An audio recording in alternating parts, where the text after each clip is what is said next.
प्रभु यीशु मसीह के पवित्र जलाली मधुर मीठे नाम में आप सबको जय मसीह की। प्रभु का धन्यवाद करते हैं कि प्रभु ने रात भर मीठी सुलाया, पता काल की रोशनी दिखाई और आज का दिन यहोवा ने बनाया मेरे प्रिय, और इसमें हम सब आनंदित हों क्योंकि प्रभु ने हम सबको मीठे नींद से सुलाया, पता काल की रोशनी दिखाई मेरे प्रिय। और आज संडे है, आज तैयारी करें प्रभु के भवन में जाने की। प्रभु का धन्यवाद करते हैं कि रात भर संभाला, भोर की रोशनी दिखाई। और आज मेरे प्रिय यूहन्ना उसका 4 अध्याय हम पढ़ने जा रहे हैं मेरे प्रिय। यहाँ पे 4 अध्याय में यीशु और सामरी स्त्री के बारे में लिखा है। यूहन्ना 4। फिर जब प्रभु को मालूम हुआ कि फरीसियों ने सुना है कि यीशु यूहन्ना से अधिक चेले बनाता और उन्हें बपतिस्मा देता है, यद्यपि यीशु स्वयं नहीं पर उसके चेले बपतिस्मा देते थे, तब वो यहूदिया को छोड़कर फिर गलील को चला और उसकी सामरिया से होकर जाना आवश्यक था।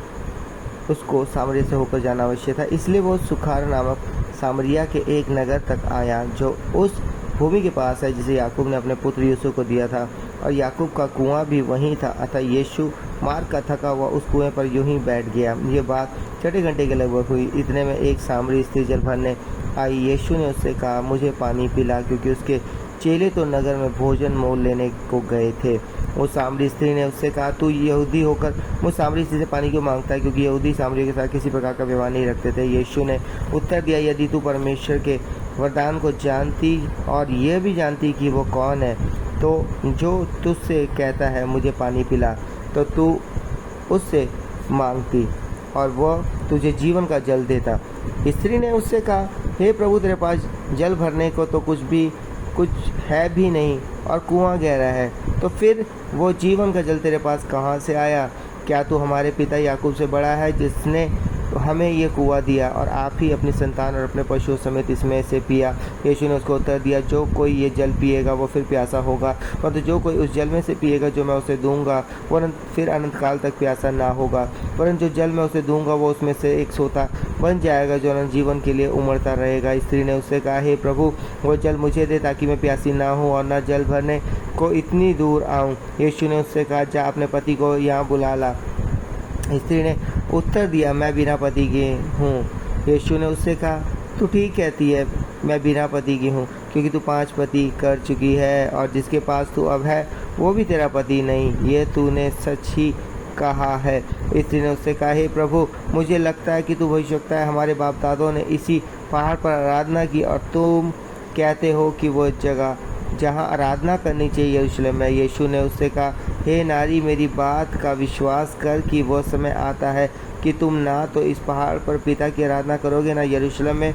तुम जिससे नहीं जानते उसकी आराधना करते हो और हम जिसे जानते हैं उसकी आराधना करते हैं, क्योंकि उद्धार यहूदियों में से है। परंतु वो समय आता है, वरन अब भी है, जिसमें सच्चे भक्त पिता की आराधना आत्मा सच्चाई से करेंगे, क्योंकि पिता अपने लिए ऐसे ही आराधकों को ढूंढता है। परमेश्वर आत्मा है और अवश्य है कि उसकी आराधना करने वाले आत्मा सच्चाई से आराधना करे। स्त्री ने उससे कहा, मैं जानती हूँ कि मसीह जो ख्रीस्त कहलाता है आने वाला है, जब वो आएगा तो हमें सब बातें बता देगा। यीशु ने उससे कहा, मैं जो तुझसे बोल रहा हूँ वही हूँ।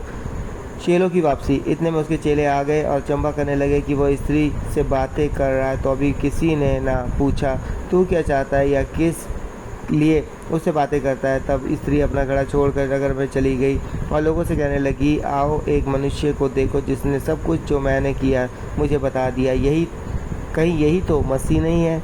अतः वह नगर से निकलकर उसके पास आने लगे। इस बीच उसके चेलों ने यीशु से यह विनती की, हे रब्बी, कुछ खा ले। परंतु उसने उनसे कहा, मेरे पास खाने के लिए ऐसा भोजन है जिसे तुम नहीं जानते।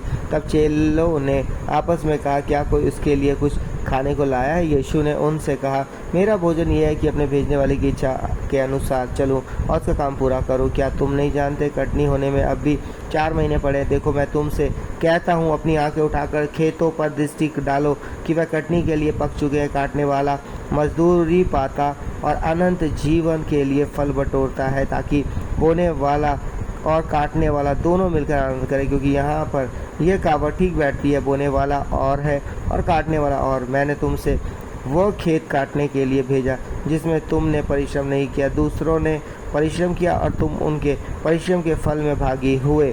सामरियों का विश्वास करना। उस नगर के बहुत से सामरियों ने उस स्त्री के कहने से यीशु पर विश्वास किया, क्योंकि उसने यह गवाही दी थी, उसने सब कुछ जो मैंने किया है मुझे बता दिया। इसलिए जब ये सामरी उसके पास आए तो उससे विनती करने लगे कि हमारे यहाँ रह। अतः वह वहाँ 2 दिन तक रहा।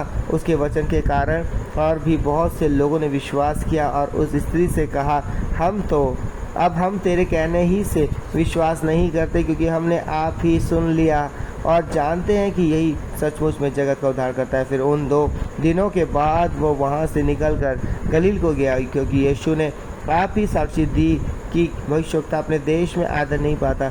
जब वह गलील में आया तो गलीली आनंद के साथ उसे मिले, क्योंकि जितने काम उसने यरूशलेम में पर्व के समय किए थे उन्होंने उन सब को देखा था, क्योंकि वह भी पर्व में गए थे। राजकर्मचारी के पुत्र को चंगा खाना। तब वह फिर गलील के काना में आया, जहाँ उसने पानी को दाखरस बनाया था। वहाँ राजा का एक कर्मचारी था जिसका पुत्र कफरनहूम में बीमार था। ये सुनकर कि यीशु यहूदियों से गलील में आया है, उसके पास गया और उसे विनती करने लगा कि चलकर मेरे पुत्र को चंगा कर दे, क्योंकि वो मरने पर था। यीशु ने उससे कहा, जब तक तुम चिन्ह और अद्भुत काम ना देखोगे तब तक कदापि विश्वास ना करोगे। राजा के कर्मचारी ने उससे कहा, हे प्रभु, मेरे बालक की मृत्यु होने से पहले चल। यीशु ने उससे कहा, जा, तेरा पुत्र जीवित है। उस मनुष्य ने यीशु की कही हुई बात की प्रतीति की और चला गया। वह मार्ग में ही था कि उसके दास ने उसे का आ मिल ले और कहने लगे, तेरा लड़का जीवित है। उसने उनसे पूछा, किस घड़ी वो अच्छा होने लगा? उन्होंने उससे कहा, कल 7वें घंटे में उसका ज्वर उतर गया। तब पिता जान गया कि यह उसी घड़ी हुआ जिस घड़ी यीशु ने उससे कहा, तेरा पुत्र जीवित है, और उसने और उसके सारे घराने ने विश्वास किया। ये दूसरा आश्चर्यक्रम था जो यीशु ने यहूदिया से गलील में आकर दिखाया। सो परमेश्वर की तरफ से पढ़े चुने सुने में कलाम के हम सबको बहुत बहुत आशीष है।